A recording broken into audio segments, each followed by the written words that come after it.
Hello friends, स्वागत है आप सभी का एक नए वीडियो में। आज के वीडियो में हम जानेंगे कि अधिक पूजा पाठ करने वाले लोग हमेशा दुखी क्यों और परेशान क्यों रहते हैं। हम सब ने कभी न कहीं यह बात तो ज़रूर सुनी ही होगी, अधिक पूजा पाठ करने वाले लोग हमेशा दुखी और परेशान क्यों रहते हैं। और वहीं दूसरी तरफ भगवान में विश्वास न करने वाले नास्तिक इंसान, कभी मंदिर ना गए व्यक्ति खुश ना रहते हैं और बहुत धनवान होते हैं और सुखी जीवन जीता है।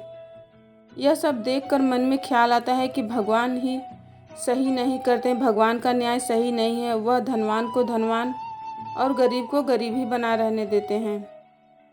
भगवान श्री कृष्ण जी ने स्वयं इसका उत्तर दिया है कि अधिक पूजा पाठ करने वाले लोग हमेशा दुखी और परेशान क्यों रहते हैं। इसका उत्तर भगवान श्री कृष्ण जी ने भागवत गीता के माध्यम से बड़ी ही अच्छी तरह से बताया है कि अधिक पूजा पाठ करने वाले हमेशा दुखी और परेशान क्यों रहते हैं।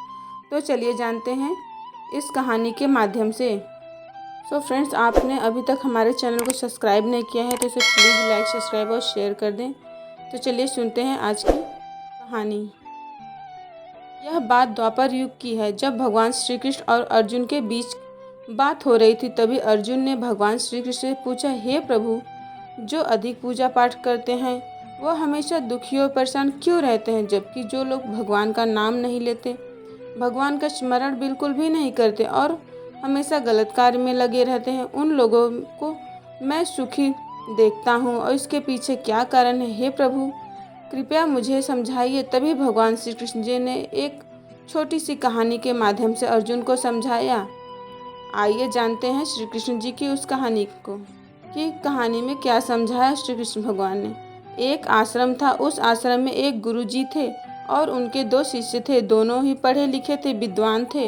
दोनों में फ़र्क इतना था कि एक भगवान को मानने वाला अच्छा इंसान था और दूसरा भगवान को न मानने वाला नास्तिक इंसान था।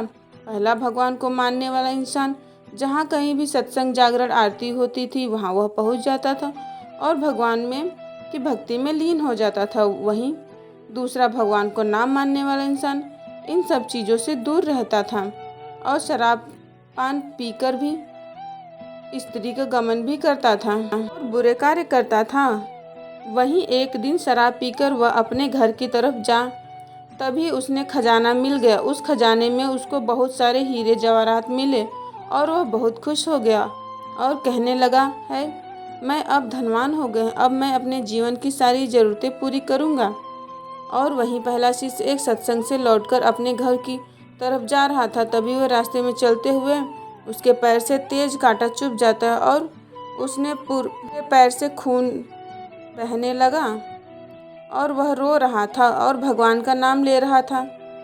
तभी वहाँ पर दूसरा शिष्य निकल रहा होता है और पहले शिष्य को देखता है और उसके ऊपर जोर जोर से हंसने लगता है और कहता है कि तुम ही हो ना जो सबसे ज़्यादा पूजा पाठ करते हो, क्या दिया भगवान ने तुम्हें?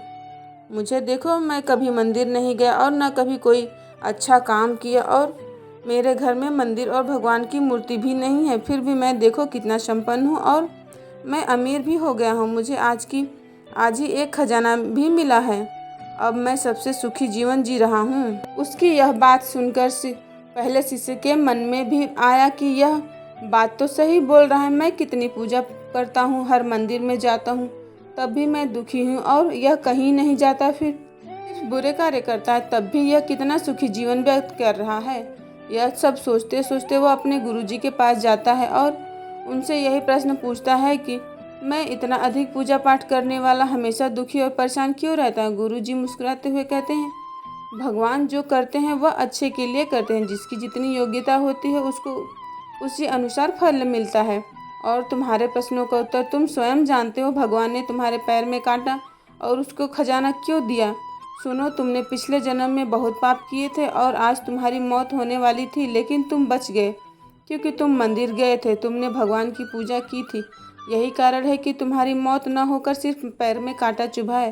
दूसरे शिष्य की बात करते हैं, वह पिछले जन्म में वह एक महान संत पुरुष था, इसलिए आज उसकी किस्मत बदलने वाली थी, लेकिन इस जन्म में कोई अच्छा कार्य न करने के कारण उसको सिर्फ पैसे से भरा बैग मिला है, जबकि उसको आज बहुत बड़ा धनवान बनना था, अरबों की संपत्ति का मालिक बनने वाला था। भगवान को दोष देना छोड़ दो, अपने वर्तमान के समय का सदुपयोग करो, भविष्य अपने आप सुधर जाएगा।